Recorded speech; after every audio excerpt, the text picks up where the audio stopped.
बिस्मिल्लाहिर्रहमानिर्रहीम।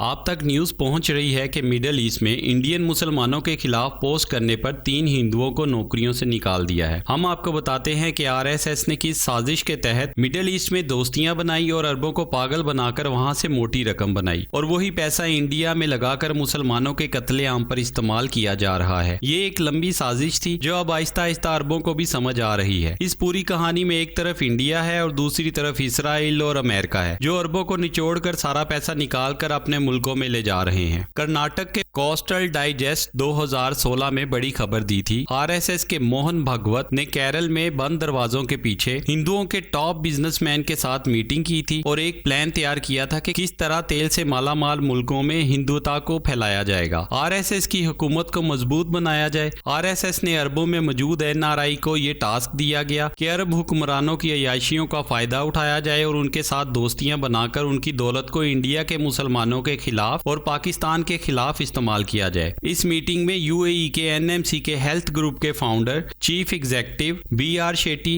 UAE exchange के head Sudhir Kumar Shetty, Nest builder के MD Krishna N Bala, JR Aerolink के मैनेजिंग डायरेक्टर अनिल पिल्ले और एनएनसी के सीईओ हर्षात मंगल इस मीटिंग में शामिल थे। इनमें सबसे अहम रुकन बीआर शेट्टी है जो वहां अरबों डॉलर का फ्रॉड करके भारत जा चुका है। बीआर शेट्टी जब 1970 में दुबई गया तो उसकी जेब में सिर्फ $8 थे और 2019 में फेब्रस न्यूज ने इनको 3.15 अरब डॉलर का मालिक बताया है। ये बंदा सबके सामने व्हाइट कॉलर पर्सन था मगर इसका असल बिजनेस अरब के अयाश बंदों को टॉप क्लास एक्ट्रेसेस के साथ मीटिंग करवाने का कारोबार करता है। इन हिंदू एनआरआई की कोशिशों से ही आरएसएस के वजीर आजम मोदी के सऊदी, दुबई और बहरीन के ताल्लुकात बेहतर हुए और हजारों करोड़ का बिजनेस भी हिंदुस्तान को मिला। इन्हीं एनआरआई की कोशिशों से मोदी ने 2018 में यूएई में पहला मंदिर भी बनवाया था। 2019 में मोदी ने आर्टिकल 370 के तहत कश्मीर की असल हैसियत को खत्म कर दिया और मुसलमानों की हिंदुस्तान में अहमियत खत्म करने के लिए सीईए के कानून को पास किया। जब पाकिस्तान इस मुद्दे को इंटरनेशनल लेवल पर उठाता है तो हिंदुस्तान इसका जवाब देता है कि बाकी अरब मुल्कों में भी तो मुसलमान ही रहते हैं, जब उनको कोई इशू नहीं तो सिर्फ पाकिस्तान को ही इशू क्यों है। वो ये कहता है कि पाकिस्तान की हमारे साथ दुश्मनी है, इस वजह से वो इस बात को इशू बनाते हैं, वरना दूसरे मुसलमानों को कोई इशू नहीं। आज अरब की वजह से हिंदुस्तान के मुसलमानों को बहुत तकलीफों का सामना है। पाकिस्तान के अलावा कोई दूसरा मुल्क नहीं जो भारत के खिलाफ बोलने को तैयार हो। इस वक्त अरब मुल्कों से हिंदुस्तान में भेजे जाने वाली रकम तकरीबन 120 अरब डॉलर है। अमेरिका और इसराइल ने सऊदी अरब में कदम जमा लिए हैं। शायद आपको पता ना हो, हरम के सामने इसराइल और अमेरिकन कंपनीज मिलकर बिजनेस कर रही हैं। इसराइल और अमेरिकन अरबों को लाखों डॉलर का अपना असला बेचकर अरबों को अपना गुलाम बना रही हैं। अरब अपनी अयाशी और शहाना जिंदगी पर बहुत पैसा लगाते हैं और बहुत बड़ी तादाद में असला खरीद रहे हैं, जिसकी वजह से बहुत सारा बजट इन्हीं कामों में इस्तेमाल हो जाता है। सऊदी अरब यमन और सीरिया और लीबिया की जंगों में आंख बंद करके अमेरिका के कहने पर कूद गया,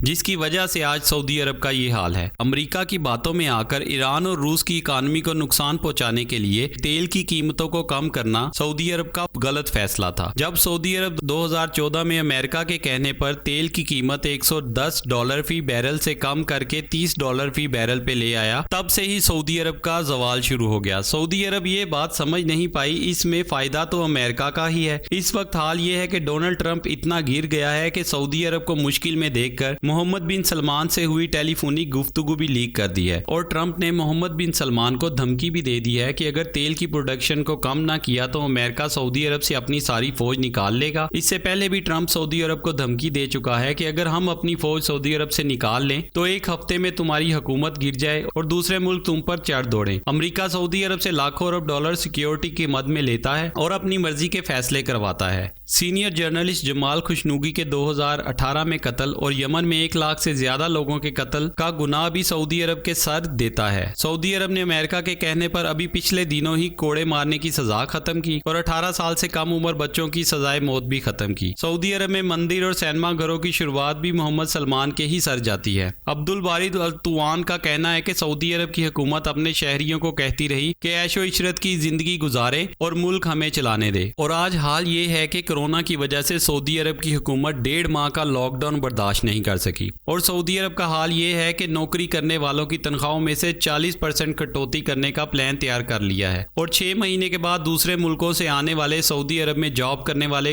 लोगों का कॉन्ट्रैक्ट खत्म करके उन्हें वापस उनके मुल्कों में भेजने का प्लान तैयार कर लिया है। इससे पाकिस्तान और दूसरे मुल्कों के काम करने वालों को भी निकाल दिया जाएगा। आज की बड़ी खबर यह है कि सऊदी अरब के बड़े अखबार अल शर्कुल वस्त में बताया गया है कि हुकूमत की तनख्वाहों में कटौती की इस तजवीज़ को ह्यूमन राइट ने भी मान लिया है। सऊदी अरब की सबसे बड़ी गलती यह है कि वो इस्लाम की हुई बातों को भूल गए हैं। उन्होंने अपनी सजाओं को ख़त्म करना शुरू कर दिया है और काफिरों को दोस्त बनाना शुरू कर दिया है। हालांकि जब भी हालात मुश्किल होते हैं या सऊदी अरब पर कोई भी मुश्किल आती है तो उनका साथ देने सिर्फ पाकिस्तान ही आता है और आगे भी जब भी मुश्किल हालात होंगे तो पाकिस्तान ही उनकी मदद के लिए जाएगा। अगर आपको हमारा प्रोग्राम अच्छा लगे तो इसे लाइक करें, शेयर करें और ज़्यादा से ज़्यादा दूसरे लोगों तक पहुँचाएँ और अपनी राय का कमेंट सेक्शन में ज़रूर इजहार करें। बहुत शुक्रिया।